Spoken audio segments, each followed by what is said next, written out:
Hey, everybody, and welcome back to the Max Revenue Show. Today is a top producers edition, and here with me today is Mr. Tony Brunini with Rosson Jurgger. Mr. Tony, how are you today? I'm doing great, Trey. Thank you. Good deal. So yeah, we'll just keep it pretty simple. We just want to get to learn more about you and kind of how you got into the biz and where you are. So you came recommended to me by Jacob. We'll just leave it at that. And he said that you were the best that he knew of, and so here we are.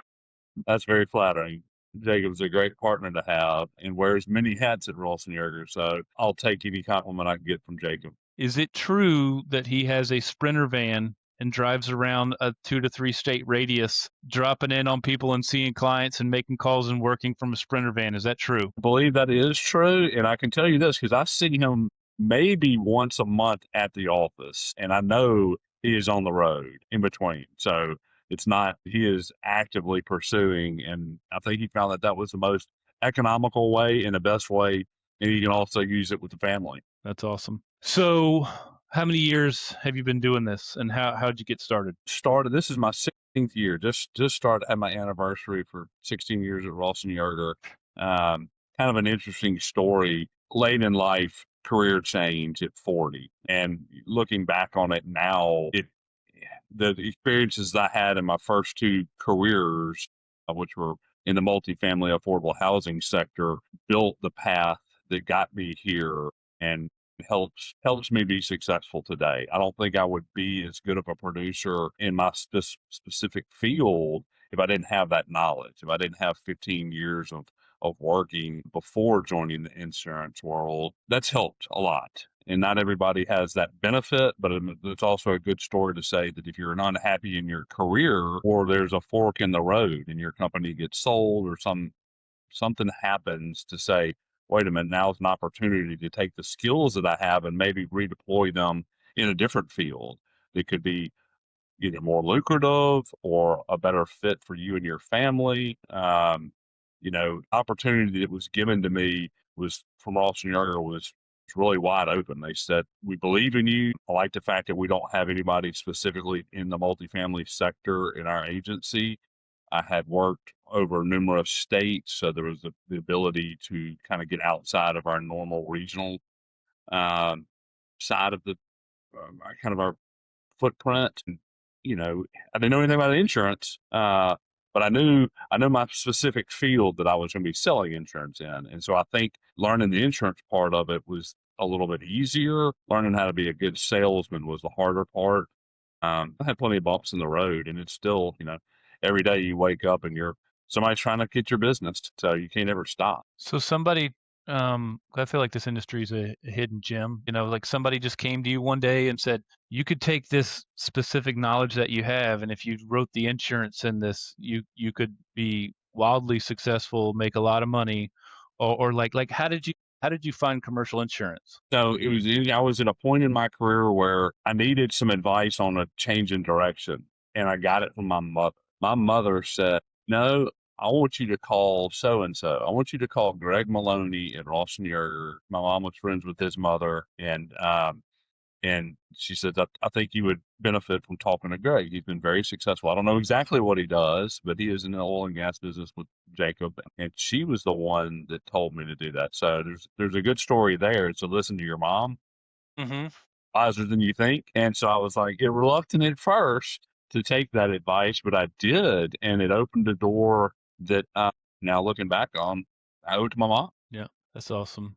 Everybody's story, maybe not that specifically. And so that was how it happened. And it was just perfect timing for me to re-engage and re-energize. But I also knew, when you start over at 40 and I've got three kids, a divorced dad with three kids, you think about, I don't have a chance to make this successful. I have to make it successful. There is a motivation there that may not be the same drive that everybody has, but failure was not an option. I had to succeed doing this. And when I started, selling whatever could get me in the door. It wasn't specifically my field, but it was what got me the door. And so I got to learn sales and a little bit about insurance in that process for maybe the first 3 years. And it was hard. There was a lot of travel involved, but it worked. And I didn't, like I said, I just had a motivation there was no way I was not going to succeed in this opportunity.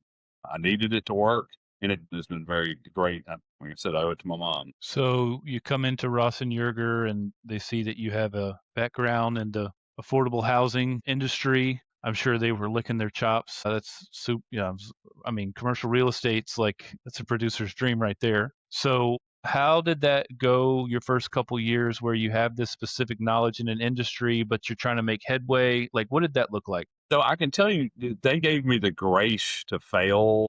Um, and it laid out a plan that said, we know this is not going to be an immediate, you're not going to be able to jump in and just write insurance for these affordable housing owners and operators right off the bat. You're going to have to learn how to work the insurance side of the business. And you can get in the door, but you may not be successful at first. We don't want you to get discouraged, and we're not going to get discouraged with you. But I leaned on other partners at Rosson Jurgger that maybe it was easier for me to get in and sell employee benefits to a property management company as opposed to taking over the property insurance. And so there was a path there for me that opened with a bringing on, and we do a lot of co-producing at Rosson Jurgger.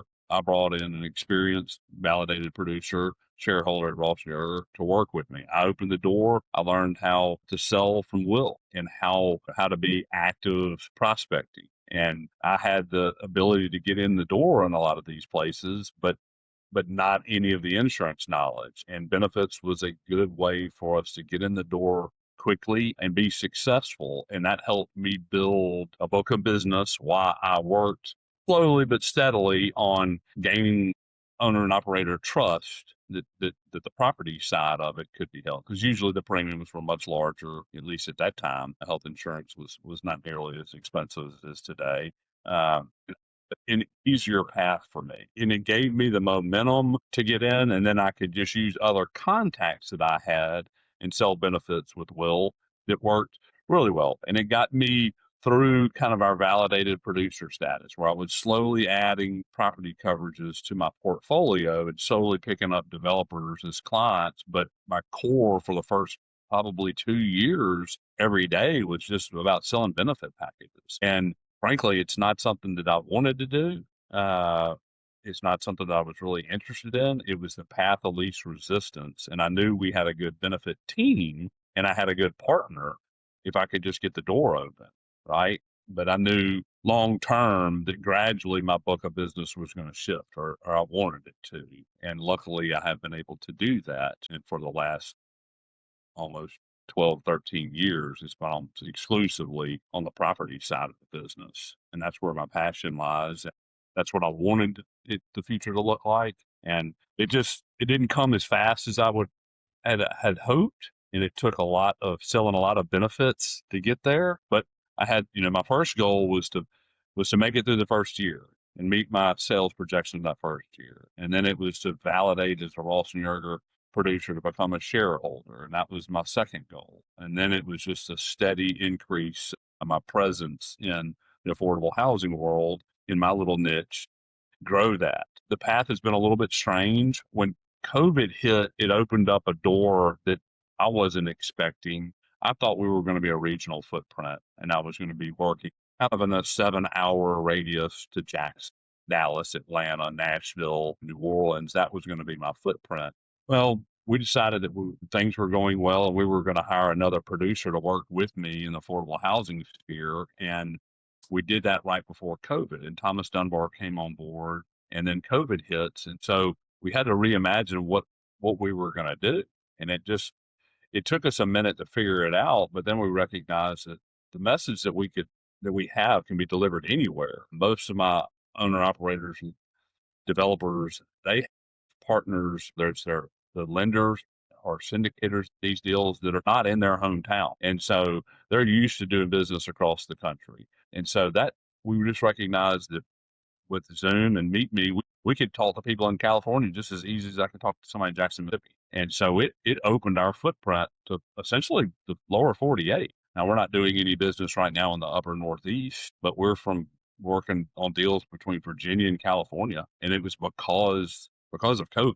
It just reset the landscape for us and opened our eyes to what was possible and gave us a lot more opportunities to focus on what we wanted to do wherever without having to do as much travel, which has been another benefit to how I guess this is the luck of the draw on COVID opening our eyes and then recognizing that if we can do this everywhere, then it eliminates a lot of the travel side of it. It makes us more efficient. Yeah. I think COVID, I think the working remote via COVID opened up a lot of people's eyes. And I mean, clearly I mean, I don't know specifics, but I know you write a metric bleep ton of business. So that's awesome. Whether it was when you were in your first couple years or now, how do you, when you get in the door at these places, affordable housing accounts, what you call them, owner operators, what you call them? They're owner operators or they're developers, right? Some of them just develop deals and then maybe hand it off to the property management side of the business, or some of them we work with just guys that don't necessarily develop new. Maybe they acquire or purchase, but they're more of an owner operator standpoint. They Got it. have their own vertically integrated management firm that handles the day-to-day operations of the multifamily sectors. As you've done it longer and longer, I'm sure a lot more of it is referrals now. But when you were in the beginning, what did you do to differentiate? Because everybody and their brother does commercial real estate. I came from Marsh in a different part of my career, and so everybody who wrote the most wrote commercial real estate. So everybody wanted to do real estate, but it's kind of hard to differentiate. So how did you differentiate in the affordable housing space? So I used my first 10 years of working career. I worked for a vertically integrated owner operator developer general contractor that specialized in affordable. And so I spent 10 years and that's that. I spent the first 3 years essentially doing the management side of the business and then moved to the development side of the business and where I was managing a portfolio and developing new affordable housing communities. I spent and then I changed careers in 2005 and took a job opening with a national debt and equity syndicator that was financing affordable housing deals across the country. And so I did that until the recession of 2009, and that's when the game changed and I came to Rosson Jurgger, started 2010. But it was those years between the late 90s and 2009 where I got the differentiate factor. I lived it. I developed these. I was a competent in the management perspective. I did like doing the management of the management portfolio. I recognized that pretty fast, but I had to earn the ability to move up the ladder and recognize that I was more geared towards short-term goals, like develop this project, put in this application, get an award, develop it, and then hand it to the management team. That fit my personality better. And so when the syndication job opened up and I was given that opportunity, the same kind of thing. It was working with developers on getting their deal across the finish line and then moving to the next one. So short-term goals again there. And that experience is what makes me different than the average guy that is a property insurance salesman, right? Because they don't have 15 plus years of affordable housing active working experience. And so that gets me in the door. Doesn't mean anything I'm going to get the business. I still have to prove like Sure. everybody else do it. But it's a different story and not everybody. And that's why, I look back and I didn't start this career till 40. Everything I did up until 40 gave me the opportunity to be successful today.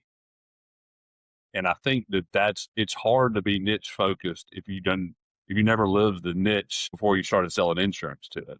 I Sure. mean, you can very confident in it and you can engross yourself in that niche, but having lived it for 15 years is a little bit different perspective. And like I said, it just may open the door, Do you but it usually successful in that. got it? Do you is most of your how you win accounts, is most of it via broker of record or like running a quoting process? What does that look like? I think I would say most of it is broken to record letter. A lot of it is working with developers on repeat projects. And once you kind of get into the fold with a developer, then we're working on another project and another project. He's got 4 projects for next year. You just ingrained, and we take these projects from a theory with them and a model all the way through to helping build insurance programs for the specific project. And so we do it a little bit of every different way, not opposed to quoting it. Because sometimes you can figure out that the agent that's in place is just not actively pushing, or you have a better handle on where they should be. Mm-hmm. And so I'm not going to let that deter me. There's some opportunities that we will pass on if it just looks like there's going to be multiple brokers involved and there's no way to get a bill. There's some things that we pass on, but I'm not scared to go up against somebody, especially if I can look at what they've currently got and recognize that, okay, well, I know that there's a better path. Sure. And that is that, some of the good and the bad. You got to think that nobody's trying to do the same thing to you every day too. Yep. So Jacob shared with me what you had written uh, in the last year. He's how much you typically write per year. Is that something that you feel comfortable sharing? Would you share that with us? Yeah, I mean, there's no problem there. Right now, I think over the last 3 years, our average is about between 750 and 800 grand in new business revenue. This year, we'll do the numbers aren't in yet, but we probably do 720, down just a little bit from here. My goal is a million in new business revenue for 2026. We started off with writing something on the fifth, so or the third, and so we're off to a good start. That's right, Great. but it doesn't happen without the effort, and you just cannot stop. And it's hard to fathom. I mean, being up here, on December 29th, trying to put a deal together, that it takes a lot of sweat equity to get there. I enjoy the challenge. I want to push myself to be the first $1 million producer at Rosson Jurgger for new business revenue in a single year. That's my goal, and it'll be that goal until I hit it. Right, but I enjoy that challenge. The new business side of this process just gets me really excited. It's that short term goal that really me. Uh, it energizes me. It makes me a little bit cranky, a little bit difficult to work with, and I've had to moderate my personality to make sure that it is not because I have to have a team, right? I can't do this by myself. I have the idea, but I cannot execute without a lot of people involved in it. And so over the last 15 years, I have learned that sometimes I can be my worst enemy by being too aggressive. Got to figure out what your goals are and where you want to be and getting that next quote or that next BOR with everybody else on your team that has to manage in the background because it's pretty easy for me. Not easy, but it's my process is pretty fast and I can get to a finish line pretty quick, but then I've got to turn it over to somebody else that has a lot of work to do once you get a quote Hmm. bound. And I'm out of that, right? I'm already thinking about the next one as soon as that one's signed up. But there's a lot of work that goes. There's only so many people on your team. So learning a little bit how to balance that is probably been one of my bigger challenges, how to make sure that you're respectful of your team and their time and become a good mentor and leader while pushing them to do more, but in a creative and constructive way without alienating them because it is hard. I mean, it's a little bit of a rub between how much you can produce and the staff that you've got to have to execute. You will learn pretty quickly that if you can't execute it, then you'll lose the confidence of your clients. And that's not acceptable because you know where that'll go. They'll find another insurance agent that can't execute. What is while you're on the topic of team? What does your current team look like right now?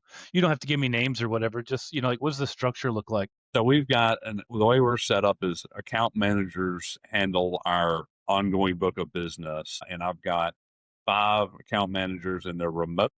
Uh, they're remote, and so I think that that's another good example of the benefit that we, or as Rosson Yarger has seen from COVID, is we've been able to open up our door, attract to people that maybe not necessarily live in Jackson, Mississippi, or Tupelo, or New Orleans, or where we have offices. But I've got an employee in Arkansas, and in Oklahoma, and New Orleans, and so it makes us able to attract people that maybe we wouldn't have the dollars for in the local area to compete with a Marsh or a Gallagher or somebody. We can get somebody that wants the flexibility of working remote, but it's qualified to do that. So we have account management side, and then we have a new business marketing team, and then I've got a client executive, and then he actually has uh, a person working under him now as well. It takes a lot to do a lot of business. Like I said, you cannot do by yourself. And I have, when I started, it's interesting to see when you start how much you do physically of building spreadsheets and just kind of building our models for these deals. And today, how much little I do of that because I've got people that can do that for me now. I set the table and try to figure out where we're going to go and what it should look like and look at all of the work. But my time is more focused on now prospecting, right? And not having to do all this much of the day-to-day grind of putting submissions together. But I had to learn how to do it. I'm competent in it, but I don't miss having to do that all day long because it takes Nothing can't be worse than a doing property schedule. It's a nightmare. right. I mean, you really need focus. You need to, you don't need to be talking on the phone and looking at other emails, and you really need time and focus. And so I think what it's also helped do is it's helped Rosson Yard grow opportunities for people to move up in a company by having a producer that's actively growing and really pushing new business. He's going to need quality help, and that person comes usually from maybe an account management position that's looking for a bigger challenge and maybe some growth opportunities. And so that's been pretty neat to develop a team and grow from, wasn't anybody here now in this position in 2010.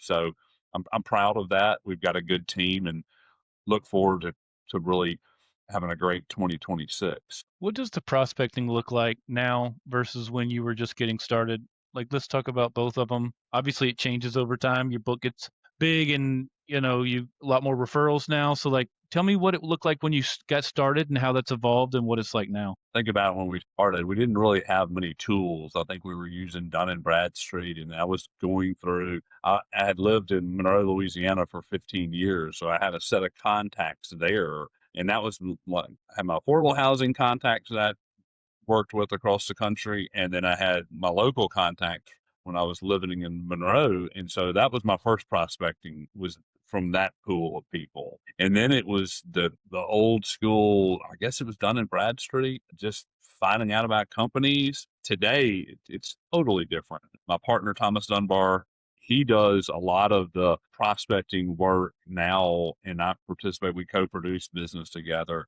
He does a lot of the prospecting outreach, and I participate in meetings that he sets up, and then we work together from there. We'll kind of focus on together states that he should be looking at, if it's Georgia or Florida, and start with a target.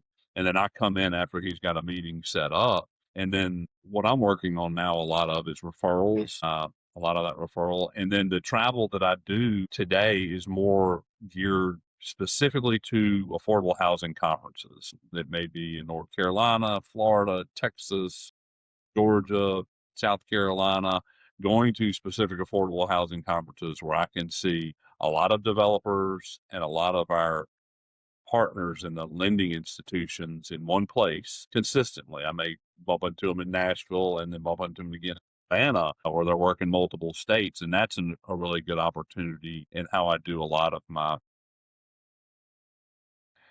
is kind of looking at a list of people that are going to be at one of these conferences and making a point to think, okay, I don't know these 5 people, but I need to.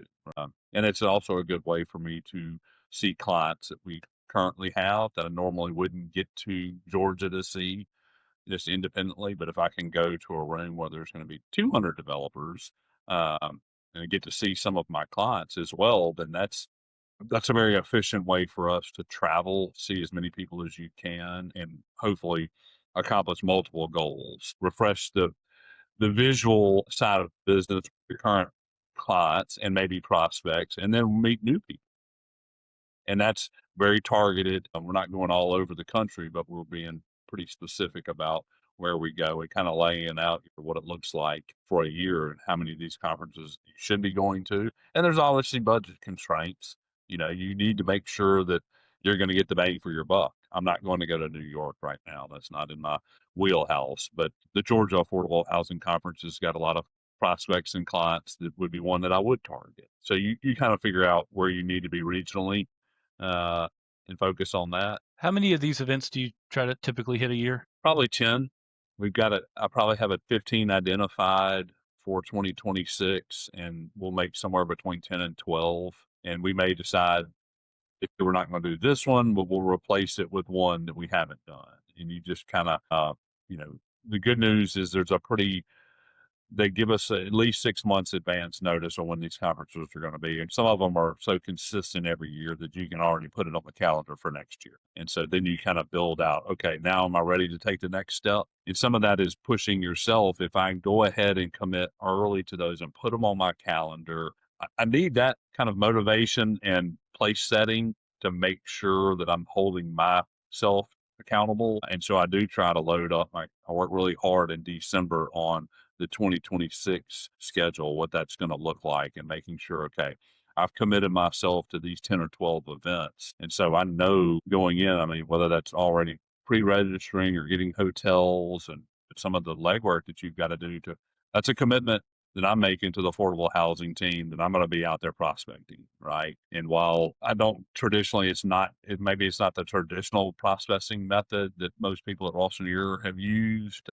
It works for me, and I don't want people to think that just because they see me in the office, 20 days in a row that I'm not prospecting, because I may be doing it here, but it's also coming, and I do that on the road. There's different levels to it. I mean, when you first got started, like you said, you were emailing or making calls or going through Dun and Bradstreet, so like as you graduate to next levels, there's different ways to operate. Mhm. So let's say that's 750 in new biz in a year. How many new clients is that? And like, I'm just trying to get an idea of like how many new clients per year and what the typical size is. I would say our typical size is going to be 15,000, over 15,000 in revenue, and it's probably going to be at a minimum of 50 new deals a year, whether it's with clients or new project.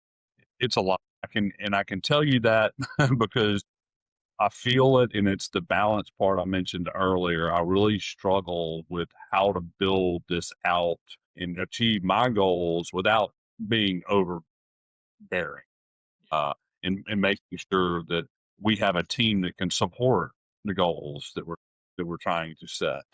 And that is difficult. It is hard to hire quality people.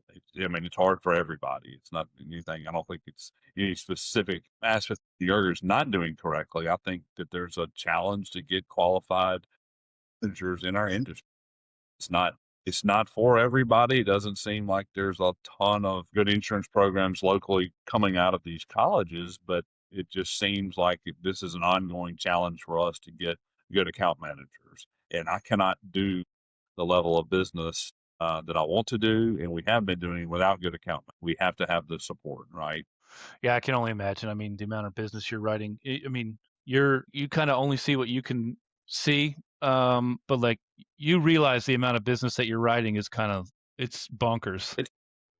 That's right. It is, and it's fun, and you take pride in that. And I've been able to do it for 5 or 6 years in a row now, and my goal is to do it for another 10.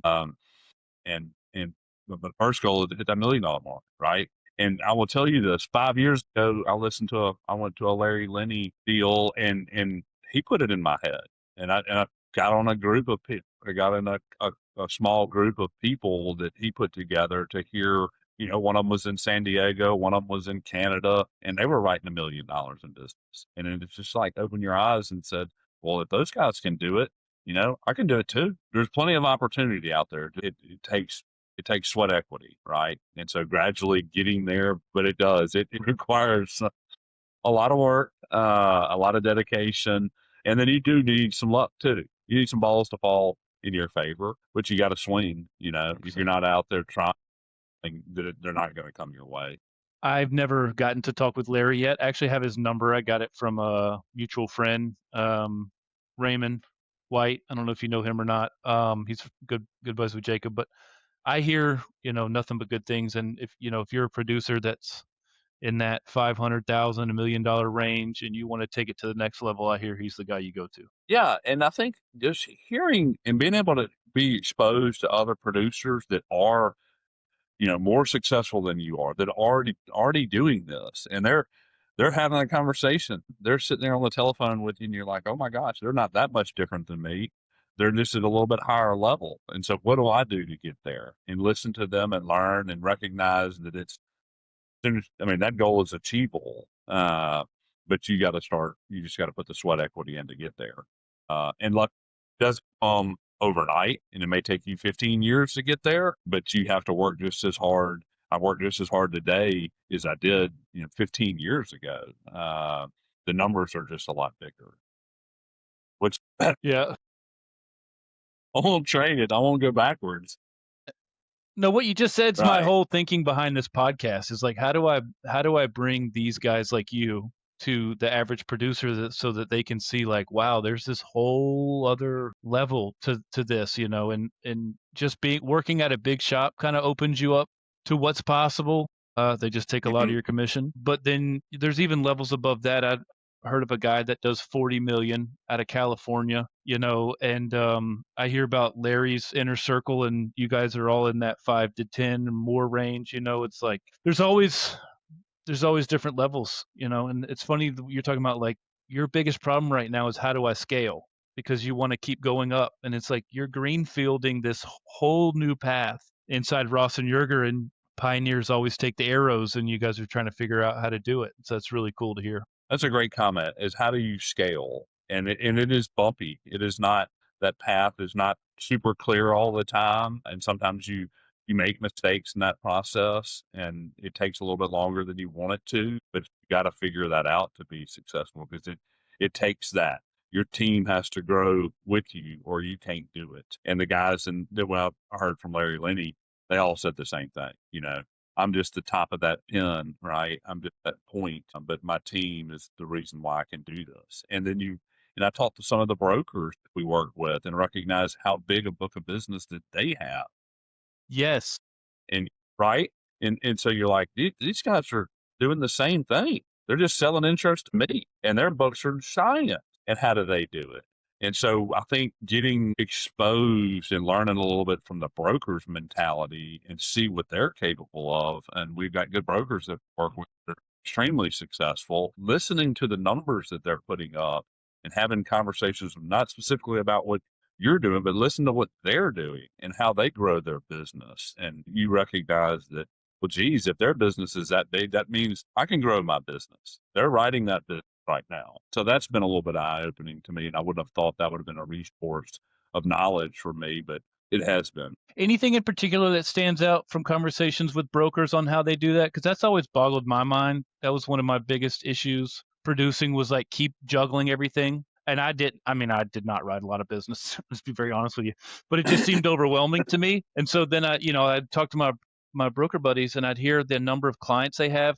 Plus they're also juggling it between different carriers, and it's like, it just mind boggles me. Anything you learned from them from those conversations? I have learned that it takes an enormous amount of time and energy. Like, these guys work. When I think I work hard, they work harder.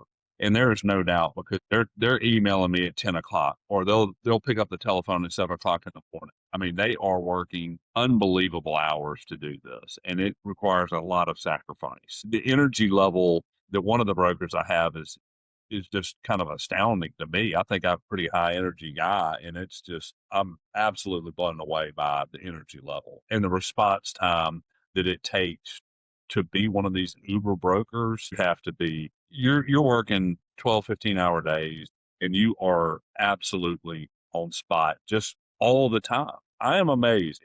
And I think it's just the will to work hard, because I look at the people, personally know them. They're no different than you and I. They're motivated with a different, they've got a different factor inside that says, I'm going to push myself, and maybe they require less sleep. Right? That's all I fall back on, is that Is his I need a name little bit is more his name sleep. Jason? No, not Jason. Do you know who I'm talking about? The guy out of Georgia?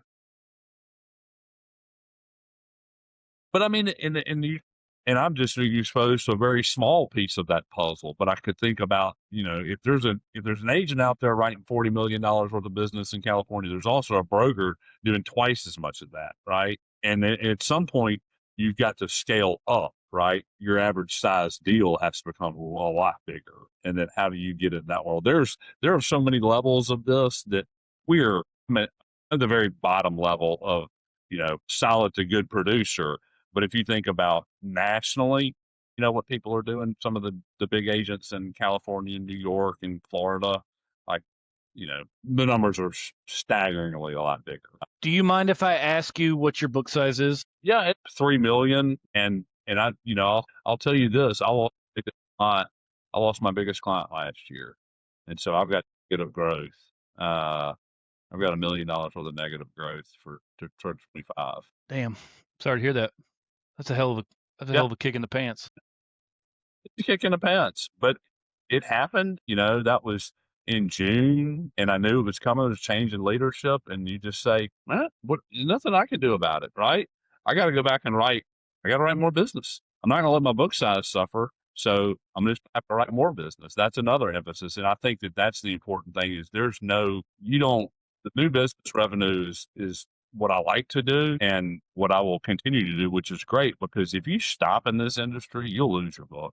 You lose your book overnight. I mean, if you're not actively out there producing, the guys that can save a book, kudos to them. I'm not one of those guys that's going to sit there and hover over my accounts. I just think that if you've got to be actively really pushing hard because you never know whether it's going to be a merger, whether it's going to be a sale, change in leadership. You lose your biggest client, you can't sweat about it. It's going to happen. It's happened to me multiple times. I've had portfolios get sold where I was writing, the whole portfolio. You look at them, you lose it overnight. There's nothing you can do about it but write more business. So that's kind of the mentality I have is I take 5 minutes to weep. And then I say, all right, well, that's done. I can't think about that anymore. Right. I'll look back one day and say, that was good or bad or what I learned from it. But it just reemphasizes that I need to be focusing on new business because there are things out of your control that are going to happen to your book. And you have to be able to withstand it. And so if you want to keep a $3 million book and grow it to a $5 million book, you're going to lose some in the Sure. way, right? Cannot take your foot off the accelerator because you'll get the bounces too. They'll bounce your way, but it's a long career. If I look at doing this for 16 years and another 10 years, talking about a 25-year career doing this, you're going to lose plenty of business. And some of it deservedly so, and some of it completely out of your control, probably most of it. And you got to recognize that that's going to happen and be willing to not dwell on if something sells. You just got to do your job, and that's to write the business. Nobody, partners don't care and don't want to listen to me weep about losing, right? They're going through the same thing. They Yeah. just want to see this, but right, and making sure that you're actively working to fill that loss. And I think that's the people at Rosson Jurgger have the same mentality. All my producer partners. It sucks, but get on with it. You got a commitment to the other producers here, my partners, and to myself and to my team. Uh, I got to replace that business because I've got account managers. You grow your account management team, then you got to have accounts for them to work on.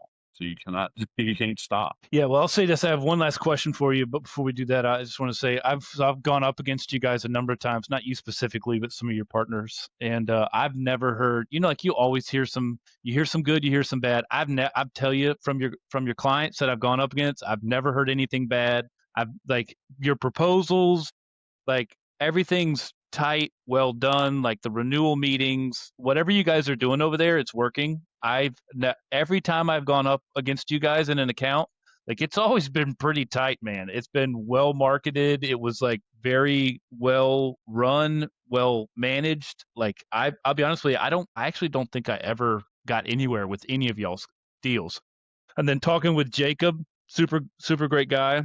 And then I got nothing but the best for Rosson Jurgger. I think you guys run a hell of an operation. Y'all are doing things differently, and I think it's really cool how you have put your. I just think you guys are doing stuff differently, and I think it's really interesting to watch. And I think I don't know what the end game is with Rosson Jurgger, but I think y'all've got something special. I really appreciate hearing that. And it is. I will tell you this: it's fun we've got a stable of young producers here that are in my wing of the and it is seeing what they're doing. They're being taught skills that blow my mind away. What they're writing today as a first year in our future partner program is staggering compared to what I was doing when I was in my first year. I mean, I'm embarrassed now looking back at my numbers then. These guys are putting up giant numbers in their first year in. And so we have created and are creating a culture that is I'm I'm blown away by. I love being here in the office with these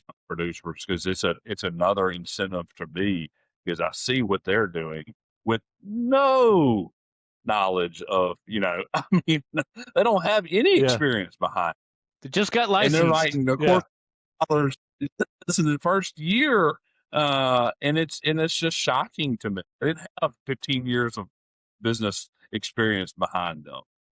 So I think back to what I could have done had I been a better salesman. They're a great motivation for me now. Well, that's a hell of a segue because that was actually my next question is if you had to rebuild what you have, how would you do it in half the time? Like if you had to start over, how would you do it?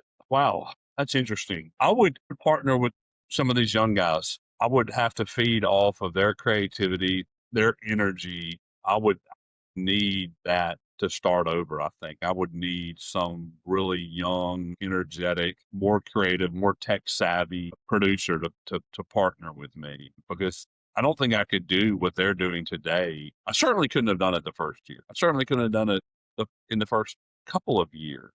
I think that they've got maybe we built a better team or support around them. We've coached them up better than when I started. And not that it wasn't there for me, but I will say at 40, it's really hard to listen. I think that was one of my bigger challenges. I was going to do this my way or I was going to fail, right? It was hard for me to listen to the older people in the shop telling me how to do things because I've got 40 years of experience behind me. Hard to learn new tricks. And so maybe it was a little bit slower for me because I was going to fail because I was going to do it my way instead of learning a little bit more and listening a little bit more. It worked, but I will say it was probably slower than it should Should have have been. Yeah. been. That's Yeah. awesome. So now if I did, and I'm going to go tap one of those young guys, and I'm going to partner up with them, and I'm going to say, all right, I'm going to teach you, but I'm going to learn a lot from you, and we're going to do this together because I'm too old to start from scratch, and I need something that I'm not going to physically have that I could get from the young. That's awesome. Tony, I thank you so much for your time, man. I really appreciate it. You didn't have to do this. You owe me nothing. And so I really appreciate you taking the time to talk shop with me. It means a lot. I really appreciate it. Awesome, and really enjoyed it, Trey. Nice to meet you, and I appreciate the opportunity to Thank talk. you, sir. Adios. Okay, see you.